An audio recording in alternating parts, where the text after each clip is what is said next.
Good evening, friends. Today I am going to discuss one distance library information science BLIC second semester examination question paper.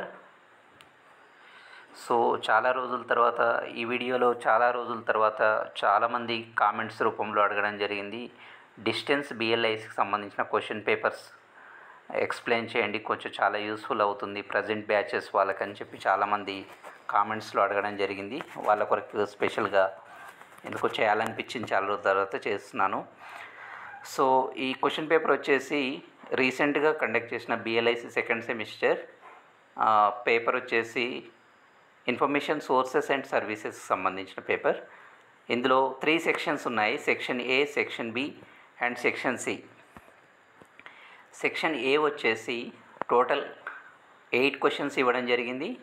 Out of 8 క్వశ్చన్స్లో any 5 answer చేయొచ్చు, 3 అనేది option. Each question 4 marks, టోటల్గా 20 marks. So section B వచ్చేసి 5 questions answer చేయాలి, each question 12 marks, total 60 marks. And section C వచ్చేసి 2 questions ఇస్తారు, ఏదైనా ఒక క్వశ్చన్కి ఆన్సర్ చేయాలి, ఒకటే క్వశ్చన్ 20 మార్క్స్. సో ఇవి lengthy questions. And first section A చూద్దాం. Short answer questions, each question 4 marks అండి. సో ఇంకోటి నా నుంచి సజెషన్ ఏంటంటే, లైబ్రరీ సైన్స్ చాలామంది కూడా ఈ రోజుల్లో ఇప్పటికీ ఈ గవర్నమెంట్ కాంపిటేటివ్ ఎగ్జామ్స్లో సక్సెస్ కావాలంటే ఇంగ్లీష్ మీడియంలో చదవడం బెటర్. ఎందుకంటే చాలామంది తెలుగు మీడియంలో చదువుతున్నారు.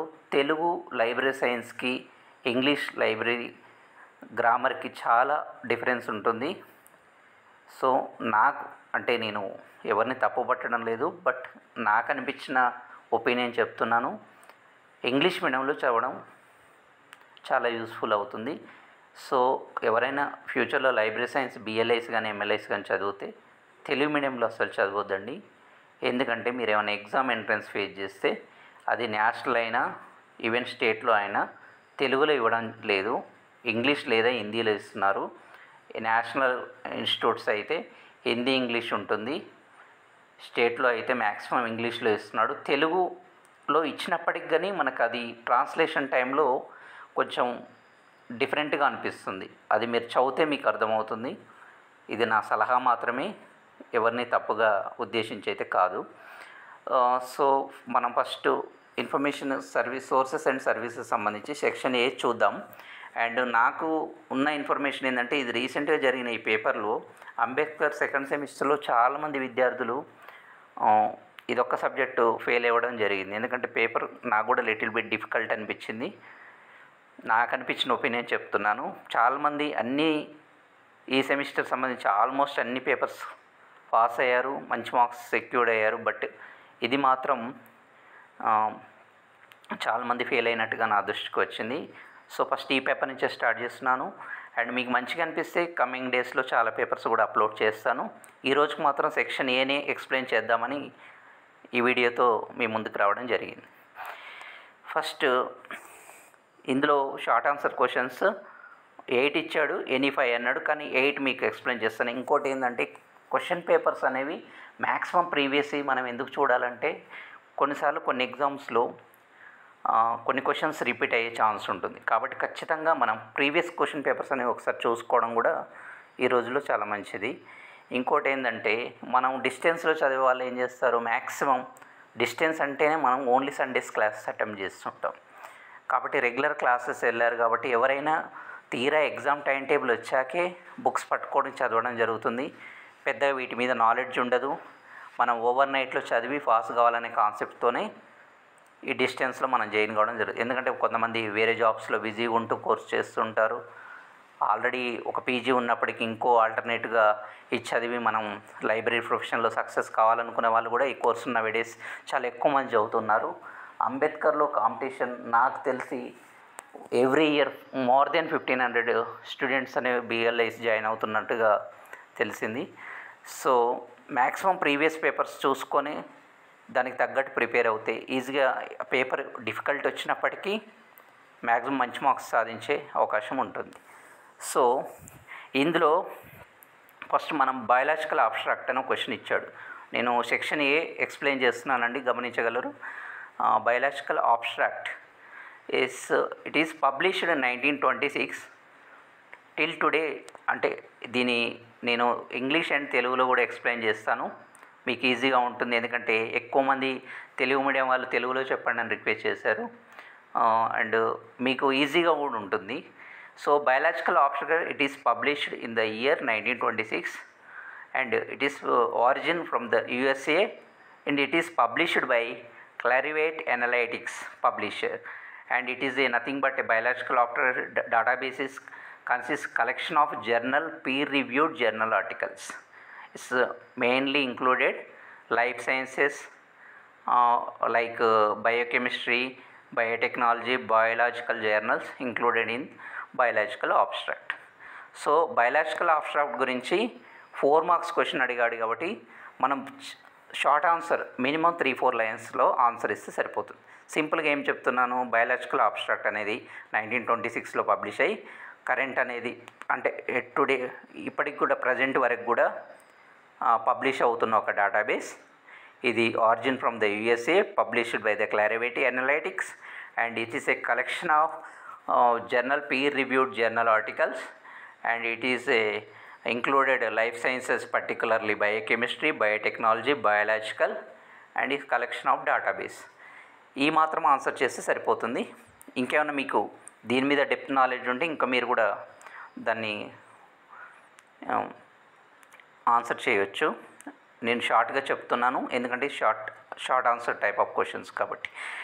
ఇందులో క్వశ్చన్ నెంబర్ 7 వచ్చేసి BLDSC ఇవ్వడం జరిగింది.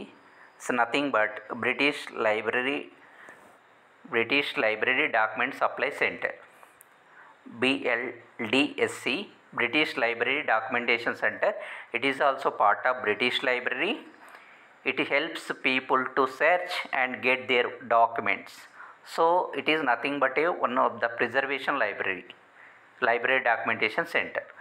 So it will help to the people to search any document at any time, any kind of document at any time. So it is nothing but preservation house.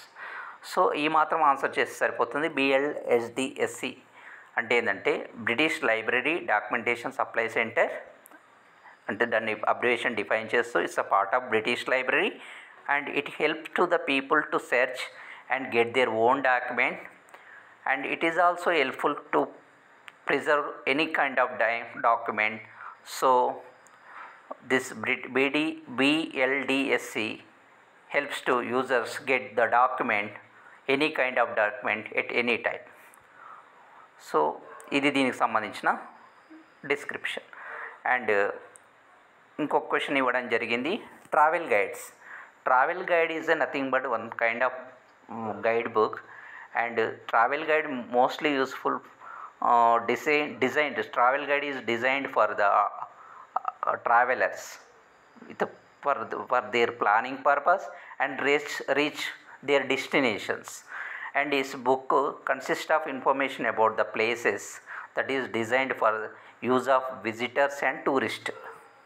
So సింపుల్గా ఏమంటున్నారు, travel guide అనేది ఎందుకు use అవుతుందంటే ఇది మన own నాలెడ్జ్తో కూడా రాయొచ్చు.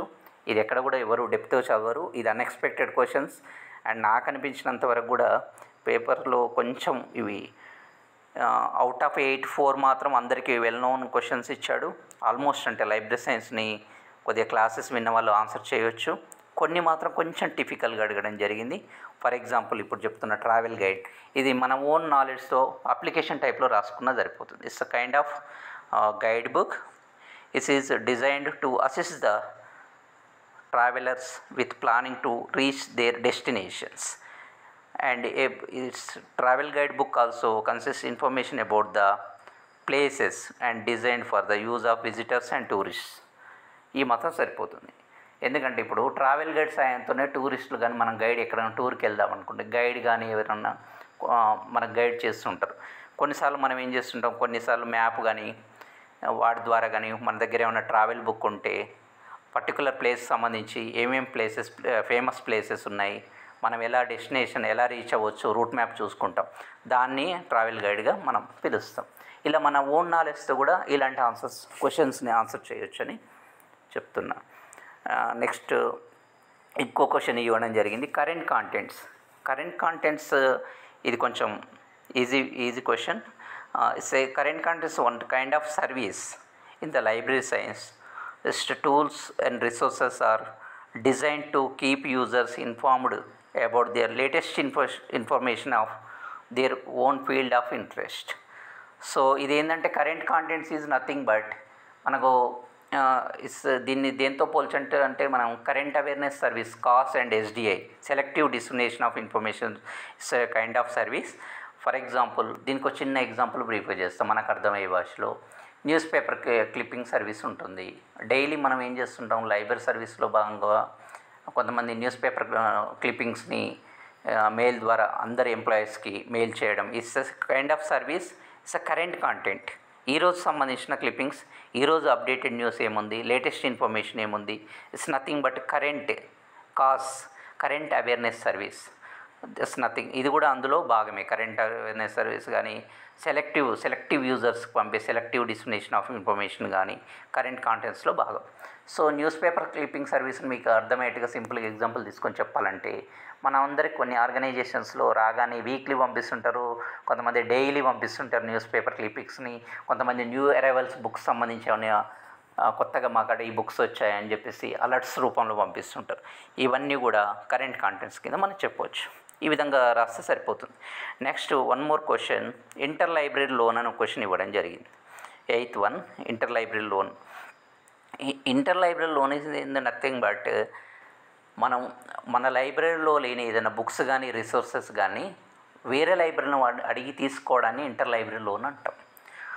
Inter library loan సింపుల్గా తెలుగులో చెప్పాలంటే బదులు తీసుకోవడం. మన దగ్గర లేని రిసోర్సెస్ని, లేని బుక్స్ని, ఆ బుక్స్ ఎక్కడ అవైలబుల్ ఉన్నాయో చూస్తూ ఒపాక్లో ఎవరైనా లైబ్రరీ ఒపాక్ పేజ్లో చూస్తూ వాళ్ళ నుంచి ఆ బుక్స్ని ఆన్ రిక్వెస్ట్ బేసిస్ తీసుకుంటే is called inter library loan.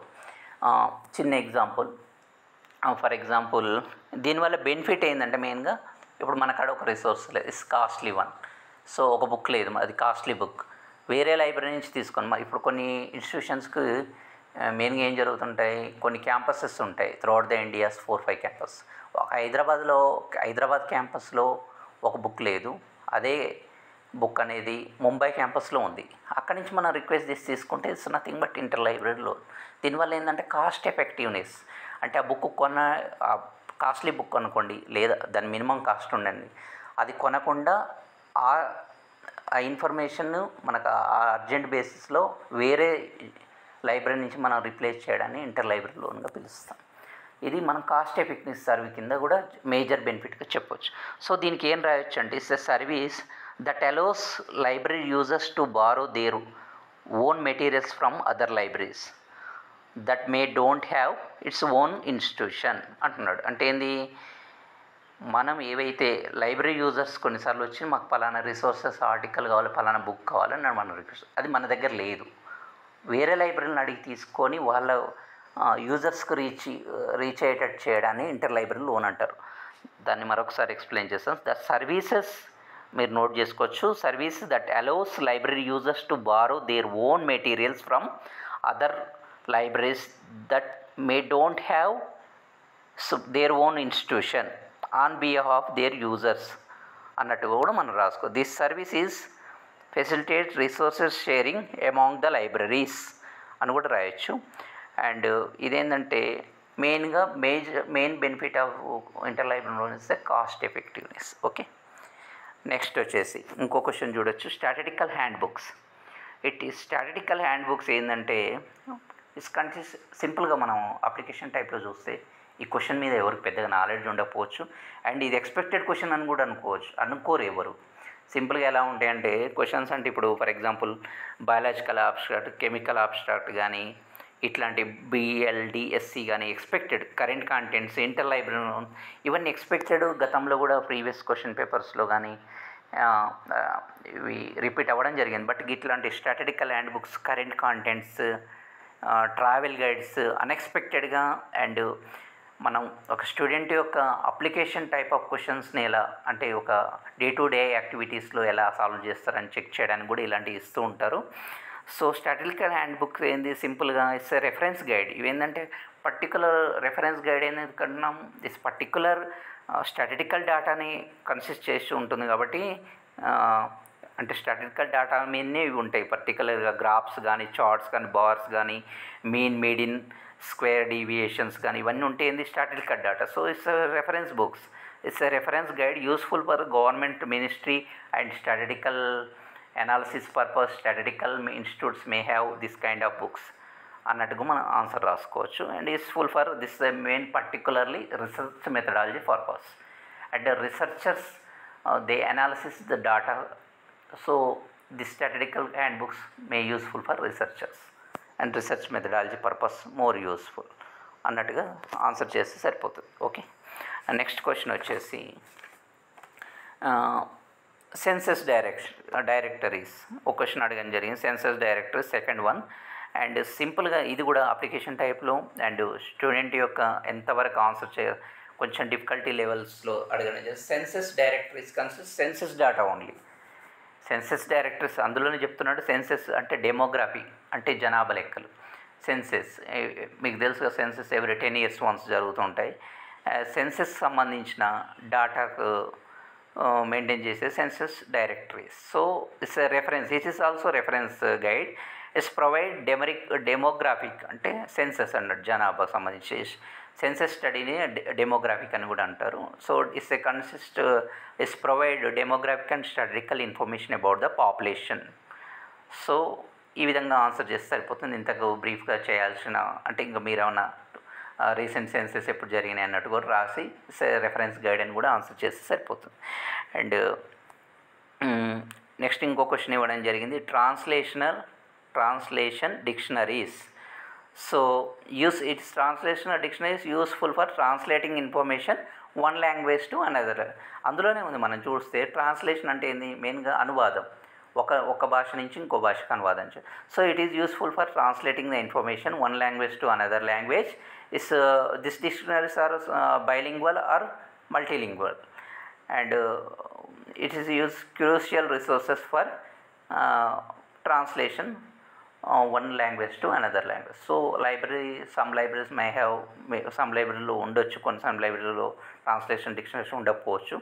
కానీ ఈ ఆన్సర్ చేస్తే సరిపోతుంది. It's useful for translating the information one language to another language, and this dictionaries are bilingual or multilingual, and this is a crucial resource for translating the language one to another.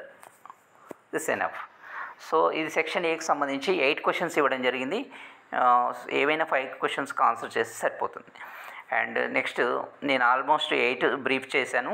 మీకు ఇంకేమైనా అడిషనల్గా answer తెలిస్తే కూడా రాసుకోవచ్చు. Next section బికి సంబంధించి అంటే alternate questions ఇచ్చాడు. ఇవి లెంతీ క్వశ్చన్స్, నేను ఈ వీడియోలో ఎక్స్ప్లెయిన్ చేయలేను ఎందుకంటే ఇవి లెంతీ క్వశ్చన్స్ కాబట్టి. అండ్ మీకు ఇంట్రెస్టెడ్ ఉంటే తప్పకుండా నేను ఫ్యూచర్లో అంటే కమింగ్ డేస్లో ఈ సెక్షన్ సి మీద కూడా వాటిని కూడా బ్రీఫ్ చేసే ప్రయత్నం చేస్తాను తప్పకుండా. నెక్స్ట్ కొన్ని క్వశ్చన్స్ చూద్దాము. And lengthy questions, each question 12 marks, అంటే మనం ఎస్ఏ టైప్ ఆన్సర్స్ క్వశ్చన్స్ రాయాల్సి ఉంటుంది. ఇవి షార్ట్ ఆన్సర్స్ కావు అండ్ ఎంసీక్యూ కూడా కావు కాబట్టి నేను ఒకే వీడియోలో వీటిని చెప్పలేను, ఎందుకంటే it will take more time. And ఇందులో ఏమన్నాడు, 5 questions ఇచ్చాడు. Each question 12 marks, 60 marks. So this is also deciding get good marks. And section C ఇది చాలా క్రూషియల్ అండి, ఎందుకంటే ఒకే క్వశ్చన్ 20 marks అండ్ ఆల్టర్నేట్ ఇచ్చాడు. అండ్ ఒకటి అంటే 14 and 15 ఇచ్చాడు, ఏదైనా ఒకటే ఆన్సర్ చేయొచ్చు. సో వన్స్ అగైన్ నేనేం చెప్తున్నా అంటే ఇది ఇన్ఫర్మేషన్ సోర్సెస్ అండ్ సర్వీసెస్ సంబంధించిన రీసెంట్ క్వశ్చన్ పేపర్. చాలామంది పేపర్ను నాకు కూడా కొంచెం డిఫికల్టీగానే ఉంది. తప్పకుండా ఇది ఎవరైనా ఒప్పుకోవాల్సిందే. కొంచెం ఏంటంటే అప్లికేషన్ టైప్లో అండ్ కొంచెం ప్యాటర్న్ చేంజ్ చేసి అడగడం జరిగింది. అండ్ ఇంకోటి ఏంటంటే నా సజెషన్, లైబ్రరీ సైన్స్ ఎప్పుడు కూడా ఇంగ్లీష్ మీడియంలో చేసే ప్రయత్నం చేయండి. బిఎల్ఎస్సి కానీ ఎంఎల్ఎస్సి కానీ కొన్ని యూనివర్సిటీస్ తెలుగు మీడియంలో ఆఫర్ చేసినప్పటికీ మీరు ఇంగ్లీష్ మీడియం చేస్తే చాలా యూస్ఫుల్ అవుతుంది అనేది నా సజెషన్. అండ్ ఇంకొక విషయం, ఎవరైతే లైబ్రరీ సైన్స్ ప్రొఫెషన్ లైబ్రేరియన్గా కావాలని చాలామంది ఈ రోజుల్లో చదువుతున్నారు, కాంపిటీషన్ కూడా చాలా ఎక్కువగా ఉంది. అండ్ హార్డ్ వర్క్ చేయండి. ఇంకో గుడ్ న్యూస్ ఏంటంటే నేను కూడా లైబ్రరీ సైన్స్ గ్రాడ్యుయేట్గానే చెప్తున్నాను. ఎవరైతే అంబేద్కర్ కానీ కాకతీయ ఇంకేదైనా డిస్టెన్స్లో చేసిన లైబ్రరీ సైన్స్ గ్రాడ్యుయేట్స్ అయినా కానీ ఒక పాజిటివ్ న్యూస్ ఏంటంటే అంటే రీసెంట్గా జరిగిన ఎగ్జామ్స్లో కానీ ఏ ఎగ్జామ్లో అని చూస్తే టాపర్స్ ఆల్మోస్ట్ డిస్టెన్స్ చదివిన వాళ్ళే టాపర్స్ వస్తున్నారు. కాబట్టి మీరు అదే మోటివ్స్తో ప్రిపేర్ అవ్వండి. Wish you all the best. తప్పకుండా మీకు ఈ పేపర్ యూజ్ అవుతుందని అనుకుంటున్నాను. ఎవరైనా ఇంకా కావాలంటే కామెంట్స్ చేయొచ్చు. నేను సెక్షన్ బీసీ మీద కూడా చేస్తాను. ఇంకొన్ని ప్రీవియస్ పేపర్స్ కూడా నా దగ్గర ఉన్నాయి. వాటి మీద కూడా కమింగ్ డేస్లో వీడియో చేస్తాను. అండ్ ఎవరైతే లైబ్రరీ సైన్స్ కంప్లీట్ చేసి అండ్ లైబ్రరీరియన్ పోస్ట్కి కానీ లైబ్రరీ అసిస్టెంట్కి కానీ సెమీ ప్రొఫెషనల్ అసిస్టెంట్ కానీ వాటెవర్ అంటే డిసిగ్నేషన్ ఏదైనా కావచ్చు, librarian post state or central prepare అవుతున్న ప్రతి ఆస్పిరెంట్కి సంబంధించిన ప్రీవియస్ క్వశ్చన్ పేపర్స్ రీసెంట్గా జరిగినాయి కానీ లాస్ట్ 4-5 ఇయర్స్లో జరిగినాయి కానీ అన్నిటి మీద కూడా నేను తప్పకుండా కమింగ్ డేస్లో వీడియోస్ చేస్తానని చెప్తున్నాను. చాలా గ్యాప్ తర్వాత చేస్తున్న వీడియో ఇది. యాక్చువల్గా లాస్ట్ 1 year బ్యాక్ నేను కొన్ని బిఎల్ఐసి Ambedkar open university question papers upload చేశాను. దాని మీద చాలామంది కామెంట్స్ చేశారు. చాలామంది మోర్ వీడియోస్ చేయండి, మాకు చాలా బెనిఫిట్ అవుద్ది అని చెప్పి అడగడం జరిగింది. అందుకే ఈరోజు మీ ముందుకి పేపర్తో రావడం జరిగింది. ఖచ్చితంగా ఇంకొన్ని బిఎల్ఐసి పేపర్స్ మీద చేస్తాను. And at the same time ఎవరైతే బిఎల్ఐసి ఎంఎల్ఐసి కంప్లీట్ చేసుకొని జాబ్స్కి ప్రిపేర్ అవుతున్నారో వాళ్ళ కొరకు ప్రీవియస్ క్వశ్చన్ పేపర్స్ మీద కూడా ఏవి రిపీటెడ్గా అడుగుతున్నారు, present A type of questions అడుగుతున్నారో మీద నేను ఖచ్చితంగా వీడియో చేస్తాను. ఇంకోటి డిస్టెన్స్ వాళ్ళకి నేను చెప్తున్నాను, మీరు చాలా డిస్టెన్స్ వాళ్ళని ఎవరిని కూడా అండర్ ఎస్టిమేట్ చేయలేము. నవేడేస్ కానీ రీసెంట్గా జరిగిన టీఎస్పీఎస్సీ గురుకులాలు కానీ చాలా ఎగ్జామ్లో కూడా స్టేట్ టాపర్స్ వచ్చిన వాళ్ళు డిస్టెన్స్ అనే విషయం నాకు తెలుసు. సో మీరు అదే మోటివ్తో ప్రిపేర్ అవ్వండి. ఈ ఎగ్జామ్స్ కూడా బిఎల్ఐసి ఎంఎల్ఐసి కంప్లీట్ చేయండి అండ్ అదే బూస్టింగ్తో చదవండి. తప్పకుండా మీరు కూడా విజేతలు అవుతారని ఆశిస్తూ thank you so much. Please do subscribe my YouTube channel for upcoming videos. Thank you.